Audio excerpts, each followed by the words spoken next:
Recréer l'hiver québécois en animation, c'est l'un des nombreux défis qu'aura à relever le studio Singing Frog qui s'attaque à la production de La Guerre des Tucs 3D, un long-métrage 100% québécois. Je pense que le défi principal, c'est d'arriver à refaire le film en respectant le film d'origine, en respectant aussi l'émotion que ce film-là nous a apporté, mais aussi en tenant compte du fait qu'on est 30 ans plus tard et qu'on est en animation, ce qui change quand même beaucoup le contexte. Il y a combien de personnes qui travaillent sur le projet de La Guerre des Tucs actuellement? Présentement, avec les gens de la production de Carpe Diem, il y a une cinquantaine de personnes. Et d'ici le mois de mai, le début de l'été, on va monter à 75 environ. Donc, vous recherchez des gens, là? Oui, en animation. Donc, Pascal, une des premières étapes, c'est l'étape du modeling ou de la modélisation. C'est quoi exactement? Bien, en fait, je récupère le concept qui a été dirigé par la direction artistique.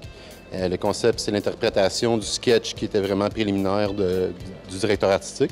Moi, je l'adapte en 3D. Notre département, on fait juste la modélisation, puis on le passe au prochain département qui, eux, vont appliquer des textures, des couleurs dessus.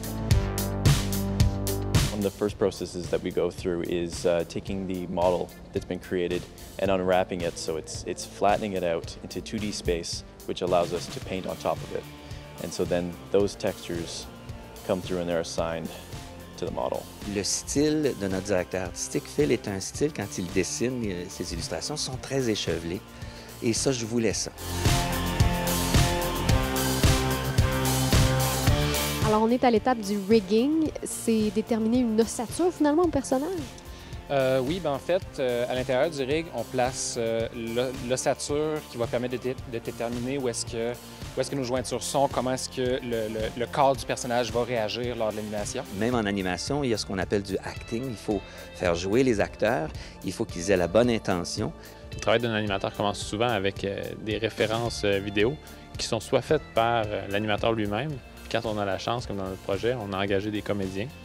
C'est important de mentionner que ça s'arrête à des références. On s'inspire de ça pour ensuite faire des mouvements, s'ajuster. Mais le travail qu'on fait est construit pose par pose, comme si on dessinait chacune des images. C'est pas de la capture de mouvement.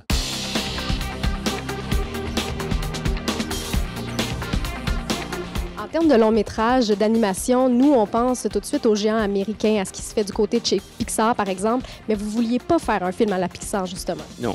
Pixar fait extraordinairement bien les choses. L'idée, donc, c'est pas d'essayer de faire du Pixar, c'est d'essayer de faire quelque chose qui soit différent, qui soit très créatif pour essayer de travailler à l'intérieur des budgets qu'on a et surtout de créer une image qui soit propre à ce film-là.